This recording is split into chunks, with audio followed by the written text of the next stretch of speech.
વિદ્યાર્થી મિત્રો સ્વાગત છે એક્ઝામ ટુડે પર ફ્રેન્ડ અત્યારે સૌથી ટ્રેન્ડિંગ ટોપિક ચાલી રહ્યું છે લક્ષદ્વીપ વર્સિસ માલદીવ તો આજના આ વિડીયોમાં આપણે શા માટે આ વિવાદ ઊભો થયો છે અને લક્ષદ્વીપ અને માલદીવના જેટલા પણ મેક્સિમમ પ્રશ્નો બની શકે કારણ કે આવનારી એક્ઝામમાં મોસ્ટ ઇમ્પોર્ટન્ટ ટોપિક રહેશે લક્ષદ્વીપ અને માલદીવ વચ્ચે જે આ વિવાદ થયો છે એના પર તમારે એક્ઝામમાં 1 થી 2 માર્કના પ્રશ્નો પૂછવામાં આવશે જ કારણ કે ગઈ વખતે જેટલી પણ એક્ઝામ્સ થઈ છે એમાં ટ્રેન્ડિંગ ટોપિકમાંથી પ્રશ્નો પૂછાયા છે તો મિત્રો આપણે લક્ષદ્વીપ અને માલદીવની વાત કરીએ પહેલાં આવીએ આ વિવાદ શા માટે છે તો ફ્રેન્ડ ભારતના વડાપ્રધાન નરેન્દ્ર મોદી 3 જાન્યુઆરીએ લક્ષદ્વીપ ગયા હતા અને ત્યાં એમણે ફોટોસ સોશિયલ મીડિયા પર અપલોડ કર્યા એટલે કે વડાપ્રધાન નરેન્દ્ર મોદી શું કરે છે તો લક્ષદ્વીપ જાય છે 3 જાન્યુઆરીના રોજ અને લક્ષદ્વીપની જે સુંદરતા છે મિત્રો ત્યાંના જે બીચ છે એના ફોટોસ તેઓ સોશિયલ મીડિયા પર અપલોડ કરે છે બરાબર તો પછી શું થાય એમાં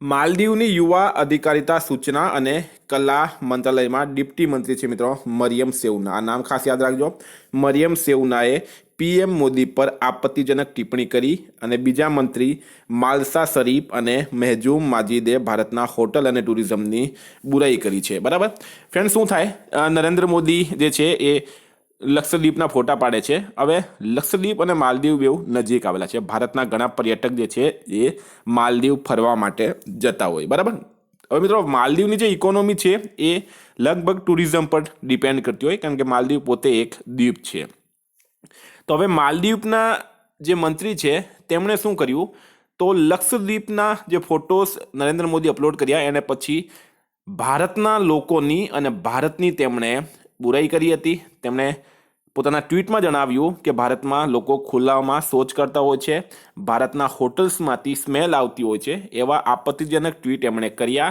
અને એના પછી શું થાય એના પછી ભારતના જે આધિકારિક સરકાર છે મિત્રો એણે વિરોધ કર્યો એ સાથે જ ભારતના લોકોએ પણ મોરચો સંભાળી લીધો આગળ વાત કરીએ તો માલદીવના નેતાઓએ નરેન્દ્ર મોદીના લક્ષદ્વીપના ફોટાઓની મજાક ઉડાવ્યા હતા આ પછી ભારતીયો ક્યાં પાછળ રહે છે બાયકોટ માલદીવ્સ ટ્રેન્ડ કરવા લાગ્યો ટ્વિટર પર અને બીજા સોશિયલ સાઇટ પર બરાબર બાયકોટ માલદીવ્સ જે છે મિત્રો એ ટ્રેન્ડિંગમાં આવી ગયું અને ઇઝી માય ટ્રીપ જે છે એણે પોતાના તમામ ટિકિટો કેન્સલ કરી દીધા આ સાથે જ ભારતીય લોકોએ પણ માલદીવના ટિકિટ કેન્સલ કરી દીધા હતા મિત્રો વાત કરીએ તો આ નરેન્દ્ર મોદીના ફોટોસ છે કે જે એમણે લક્ષદ્વીપમાં પડાવ્યા હતા બરાબર અને લક્ષદ્વીપને ટુરિઝમ તરીકે પ્રમોટ કર્યો હતો નેક્સ્ટની વાત કરીએ હવે આપણે વાત કરીએ લક્ષદ્વીપની થોડીક માહિતી લઈએ તો મિત્રો લક્ષદ્વીપ જે છે એ 36 દ્વીપોનું સમૂહ છે 36 દ્વીપોનું સમૂહ છે લક્ષદ્વીપ મુખ્ય દ્વીપ ખાસ યાદ રાખજો મિત્રો એક્ઝામની દૃષ્ટિએ મોસ્ટ ઇમ્પોર્ટન્ટ ટોપિક છે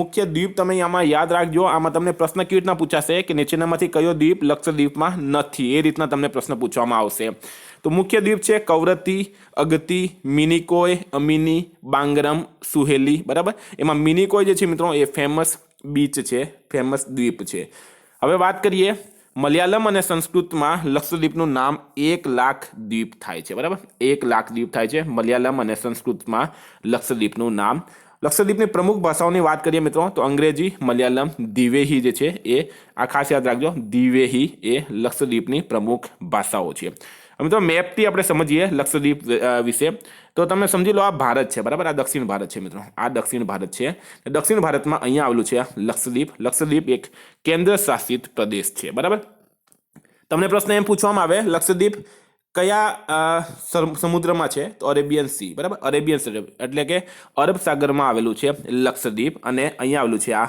માલદીવ બંને નજીક છે બરાબર પ્રશ્ન એમ પૂછવામાં આવે માલદીવના પાડોશી દેશ કયા છે તો મિત્રો એક છે ભારત અને બીજું છે શ્રીલંકા બરાબર આ બેઉની દરિયાઈ બોર્ડર લાગે છે જમીન બોર્ડર લાગતી નથી તો આ લક્ષદ્વીપ જે છે મિત્રો આ લક્ષદ્વીપ અને માલદીવ બેઉ નજીક છે બંને દ્વીપ છે અને નરેન્દ્ર મોદીએ લક્ષદ્વીપને પ્રમોટ કર્યો એટલે માલદીવના નેતાઓના પેટમાં દુખ્યું હતું આ જ કારણ છે કે આ વિવાદ ઊભો થયો અને આ વિવાદ પછી શું થાય છે મિત્રો વિવાદ પછી માલદીવ જે છે એણે પોતાના 3 મંત્રીઓને હાંકી કાઢ્યા છે બરાબર નરેન્દ્ર મોદીનો પાવર તમે વિશ્વમાં જોઈ શકો કે માલદીવે પોતાના 3 મંત્રીઓને કાઢી મૂક્યા સાથે જ માલદીવે ઓફિશિયલી જાહેરાત કરી કે માલદીવની સરકારનું આ 3 મંત્રીઓના નિવેદન સાથે કોઈ લેવા દેવા નથી મિત્રો હવે આપણે આવીએ આપણા મેઇન ટોપિક પર જીકેની વાત કરીએ તો લક્ષદ્વીપ દ્વીપ સમૂહ ક્યાં સ્થિત છે? આગળ આપણે વાત કરીએ લક્ષદ્વીપ દ્વીપ સમૂહ જે છે મિત્રો એ અરબ સાગરમાં સ્થિત છે, અરબ સાગરમાં આવેલું છે.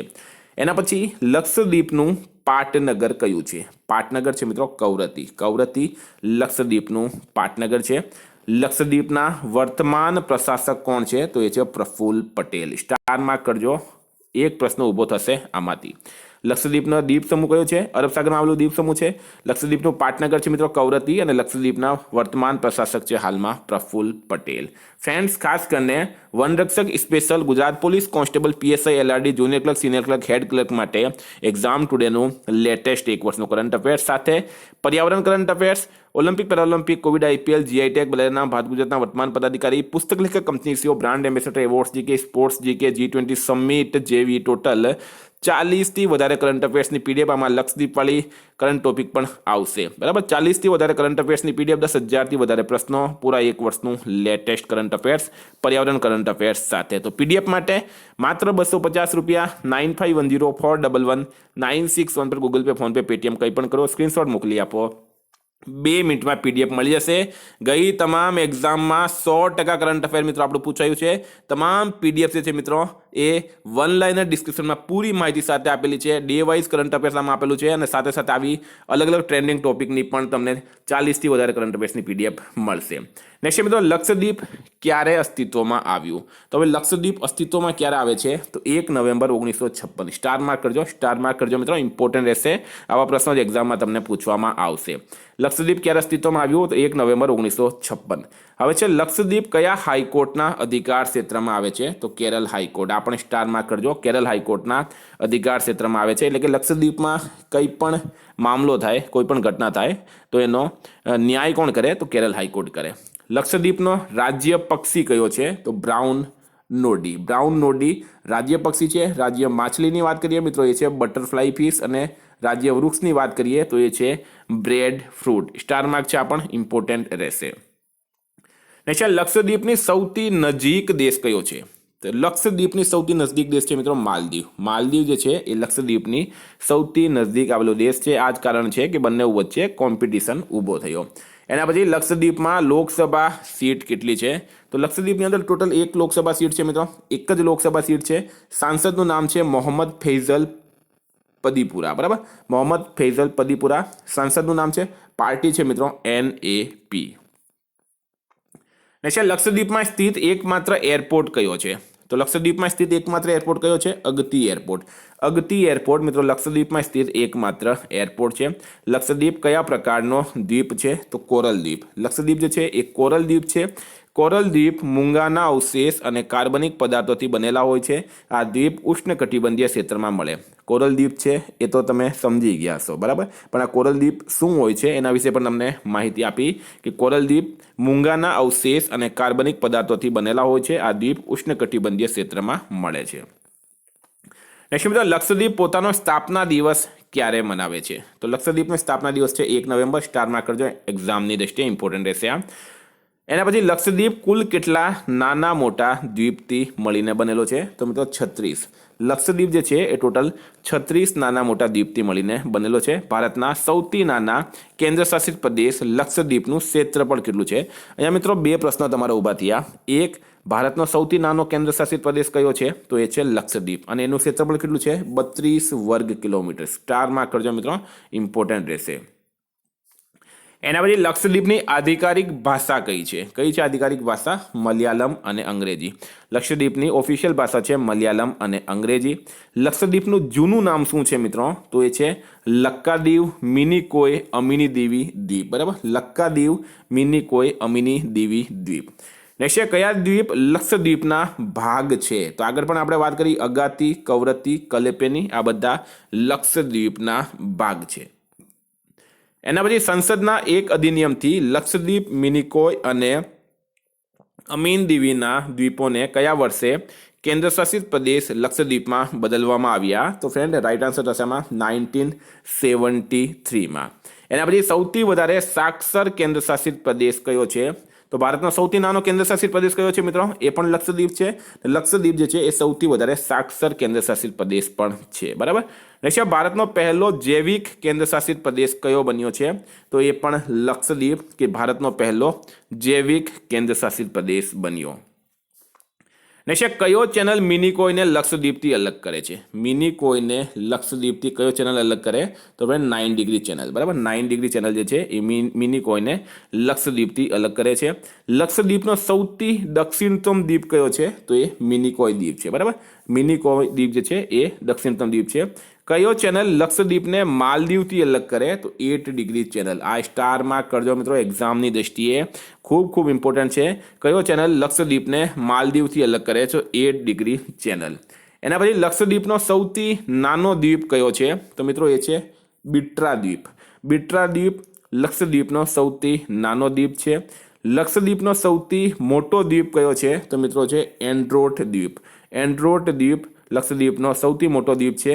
લક્ષદ્વીપમાં કુલ કેટલા જિલ્લા છે? તો મિત્રો 1 જિલ્લો છે લક્ષદ્વીપની અંદર. કેટલા જિલ્લા છે? 1 જિલ્લો છે. હવે મિત્રો વાત કરીએ સેન્સસ પર, તો 2011ની જનગણના મુજબ લક્ષદ્વીપની જનસંખ્યા કેટલી છે? તો 64,473, બરાબર. 64473 અથવા તો 64,473 2011ની જનગણના મુજબ લક્ષદ્વીપની કુલ જનસંખ્યા છે. જનસંખ્યા વૃદ્ધિ દરની વાત કરીએ તો 6.23% જનસંખ્યા વૃદ્ધિ દર છે. સાક્ષરતા દરની વાત કરીએ મિત્રો તો 92.28% સાક્ષરતા છે 2011ની જનગણના મુજબ. લક્ષદ્વીપમાં લિંગાનુપાત કેટલું છે? તો દર 1000 પુરુષો પર 946 મહિલા લિંગાનુપાત છે. મિત્રો વાત કરીએ હવે માલદીવની આપણે, તો માલદીવના રાષ્ટ્રપતિ કોણ છે? તો હાલમાં જ બન્યા છે મોહમ્મદ મોઇઝુ. ભારત વિરોધી છે મિત્રો, નરેન્દ્ર મોદી વિરોધી છે, બરાબર. અને એ જ મુદ્દાને લઈને તેઓ એમણે રાષ્ટ્રપતિની ચૂંટણી લડી હતી અને જીત્યા હતા. તો મોહમ્મદ મોઇઝુ માલદીવના રાષ્ટ્રપતિ છે હાલમાં. મિત્રો માલદીવનું પાટનગર છે માલે, કરન્સી છે રૂપિયા અને ક્ષેત્રફળ છે 297.8 કિલોમીટર સ્ક્વેર. સ્ટાર માર્ક કરજો મિત્રો, ખૂબ ઇમ્પોર્ટન્ટ છે આ વિડીયો એક્ઝામની દ્રષ્ટિએ, બરાબર. ટૂંક સમયમાં વનરક્ષક અને Gujarat police constable PSI LRD માટે આપણી એપ્લિકેશન લોન્ચ થઈ જશે. વિદ્યાર્થીઓ માટે બમ્પર ફાયદો છે આ એપ્લિકેશનમાં. ફ્રેન્ડ, કરંટ અફેર્સની PDF માટે 9510411961 પર કોન્ટેક્ટ કરો. વોટ્સએપ અને ટેલિગ્રામની લિંક ડિસ્ક્રિપ્શન બોક્સમાં આપેલી છે. Thank you. ફરી મળીશું આ વિડીયો સાથે. જય હિન્દ.